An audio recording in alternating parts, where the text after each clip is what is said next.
Okay, my people, welcome back. I Here we go again. Let me just turn this alarm off. I am going to touch on a new topic. It's an old topic for me, and I'm sure some of you can relate.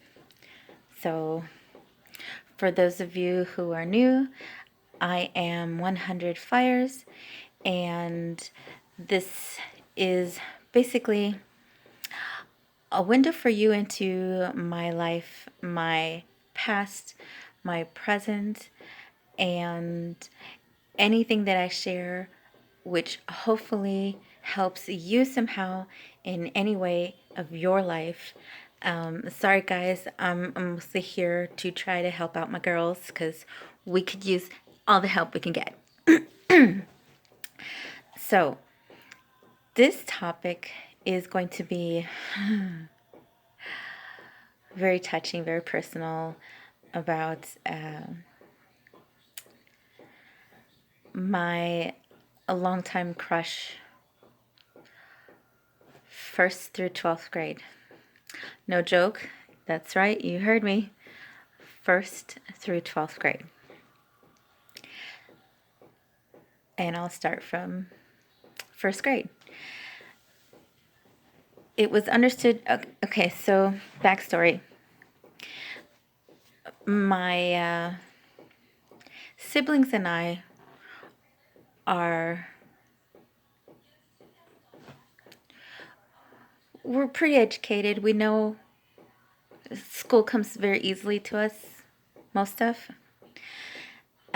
However, those of us who were born in the United States, okay, but our first language was Spanish. Ever so grateful. That's how we grew up. And fluently, by the way, back when I started school, there was no such thing as what you call nowadays ESL, English as a second language, classes. You basically got thrown into school and people figured you'd pick it up. I was one of those who I just happen to pick up languages very easily. It just comes natural to me. It's a gift I'm grateful for. Definitely comes in handy when I am in another country. So I learned the English language, paid attention in kindergarten. We'll get back to that story next video because it's you'll like it. So, however, I believe my mother was told that if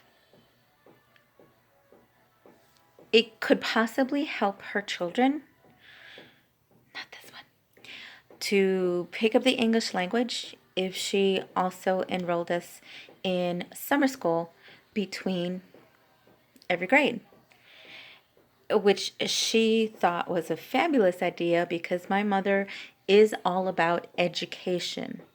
The woman's very book smart. Very book smart. And we'll leave it at that. So she believed education is key to everything. It's key to most half of what you deal with in life. So, first grade, I was speaking English fluently by then. When first grade finished, me and my siblings were put into summer school, which also kept us busy. So it probably made her paying the babysitter less hurtful on her pocketbook. Anyways, so in our area, all of the schools took turns hosting summer school. That year, it was a different school than mine, but I ran into some classmates from my school as well as other elementary schools. And that's when I spotted another Mexican boy I had never seen with curly hair. And he, in my eyes, was just, I fell in love. Never crossed my mind, ever, the thought of that at that age. But I told my friend, I think he's cute. Or that's probably how I put it at that first grade age. Unbeknownst to me, a few minutes later, I hear she had shared what I just told her with either another boy or directly to that boy. And of course, most first grade boys think girls have cooties. So my first grade level of thinking would not understand, because although I was learning the English language and I spoke it fluently by that point, I still didn't understand some cultural things. So when he found out, and I looked at her mortified, like, what the? I'm hurt that she shared that. But what hurt the most was his reaction. I was crushed.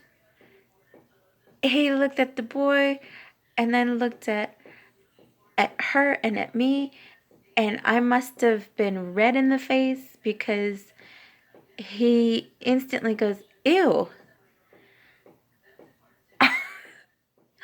I started crying. Yes, I did. I cried and I was angry. I was angry with my friend for sharing that.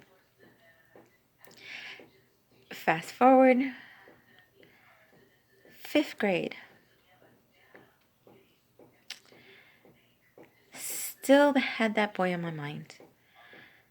Had gone through a few tragedies regardless, but that boy was still on my mind. And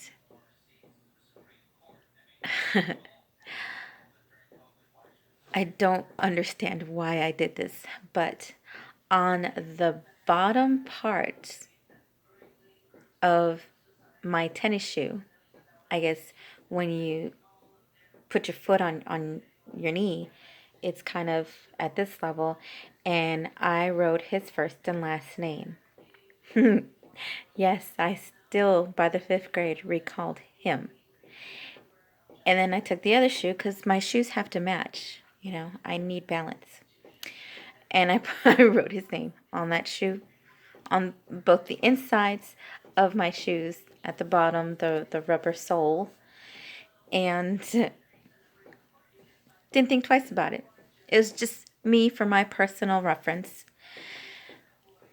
One day, I'm in the car with my mother, who at this stage in her life, while I was in the 5th grade, decided to start going back to church on a regular basis. It didn't last long, but it became a regular thing, and I was the only one that she insisted. I was the only child that she insisted attend church with her. I'm sure, I know for a fact, it's because I'm a female. So, we're in the car, and I guess I must have had my tennis shoe up on my lap somewhere because she spotted that with her eagle eyes and was just mortified. Who is that? I put my foot down right away. Nobody. Nothing. Don't worry about it. Is that your boyfriend? I'm like, Mom, we're here. Let's go inside. But why do you have his name on your shoes? Don't worry about it, Mom. I don't know. In my head, I was like, woman, that's my business. I wasn't trying to share that with you or anybody. Yes, sometimes you need some privacy. I really did not mean for her to see that. Fast forward, I don't know how long after that, but I'm in class, and I think this was 6th grade by then. And someone noticed. I know who that was. She probably doesn't remember. But her name is Stephanie, classmate. I was wrong. But she noticed his name on my shoes and immediately said, "Is that your boyfriend?" Yeah. I went with it. Yes. I allowed what she was assuming to be believed. In my head, that's what I wanted. I really wanted. He probably, by 5th, 6th grade, didn't even remember who I was. Probably. So, when I told her, yeah, that's my boyfriend, she said, "I thought you made him up." I said, "What?" Because after she discovered that I wrote that on my tennis shoe, that was like a weekend had gone by. And I failed to consider that it was baseball season, Little League, softball. And she said, "He's in the papers." Oh my God. My heart sunk. I said, "What?" She goes, "Yeah, he was in the papers.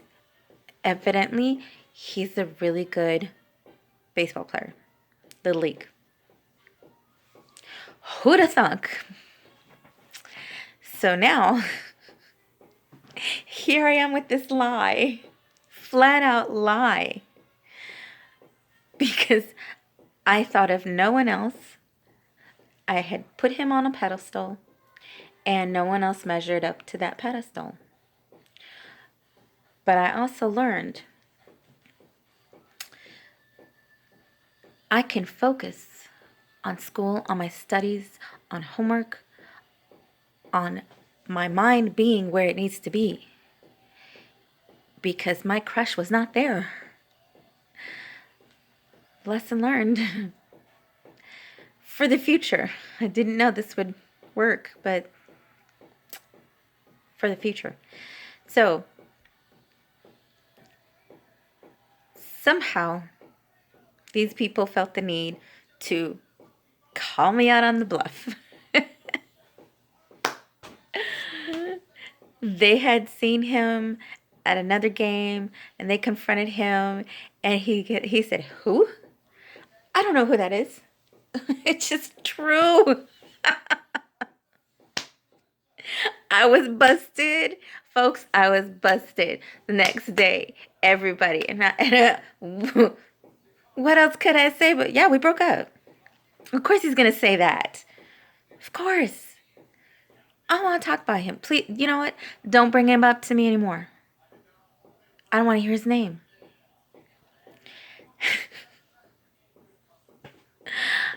I'll tell you, I was quick on my feet because that I was not ready for all of that. Anyways, we get to junior high. I ran into him there. Well, I saw him in passing. my cousins and his brothers knew each other, and so evidently he knew of me, but I don't honestly know how long he had known of me, who I was. But all my cousins, all my female cousins, knew how I felt about him. I made that no secret.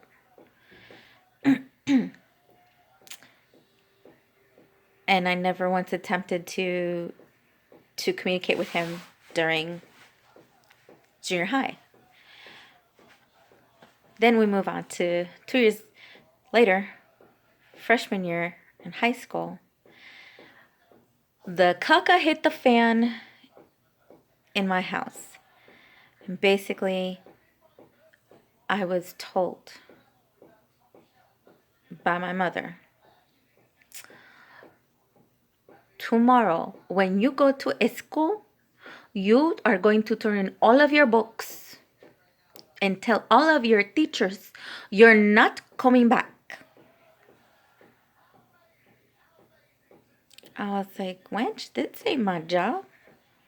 I am not the adult. So, that was Thursday night. Friday morning, I get to school. I'm turning in all my books. Telling the teachers, I was told by my mother to turn in my book and to let you know I am not coming back. They were floored. They really were. I could be class clown at times, but I think life at home was beginning to become ultra intolerable for the psyche. And any teacher, but I was usually very quiet, kept to myself because I was dealing with a lot.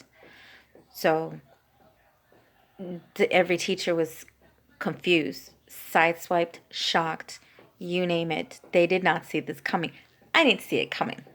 But I'm the vessel. I was the messenger. So that's what I told them. I turned everything in. By the second or third teacher, they saw this trend. The front office confronted me somehow. I ended up in the front office, and they wanted to know what the heck was going on. I said, call my mother. I was not about to explain this thing that she was pulling. So I said, call my mother. I was gone. Whole other state. By that Sunday, I was gone. 11 garbage bags. I shoved all of my stuff in 11 garbage bags, determined never to come back. I'll fill you in on that little window of my life. However, backstory. December of my senior year, I had dropped out of school. And when I came back, I was enrolling back at my old high school. And this crush from my cousin that I was back. I get a call from my cousin who tells me, hey, I told him you're back and he wants you to give him a call. So he said to give you his number. It's, I said, sister friend, cuz, do not give me his number. I don't call guys. If he wants to talk to me, you're welcome to give him my number and he could call me. And then after he calls me, when I'm done with that conversation, I'll head over your house and we'll talk about what happened. This boy made me wait an hour. Yes, he did. I got tired of waiting. I started walking out the door, back door, locked it, just stepped out of the little porch and slammed the door when I heard the phone ring. When I heard that ring, I bolted. I couldn't get that door open quick enough. I ran to the phone, took a deep breath, answered it. Hello. And he was on the other line. He said, "Hi." I said, "You know you had me waiting an hour. Don't ever do that to me again. What the hell took you so long?" I went off. "You don't make a girl wait that long." He laughed and he apologized. He contemplated that whole time whether or not to call. But he called. And it was the best conversation I had, because my first grade crush and I were finally on speaking terms. It was amazing. But I was brutally honest and completely myself with him. I don't know any other way to be. And we talked almost every day. Almost every day. And the reason he called was because he wanted to share my locker, because evidently he left our school around the same time I left and decided to come back the same time I came back.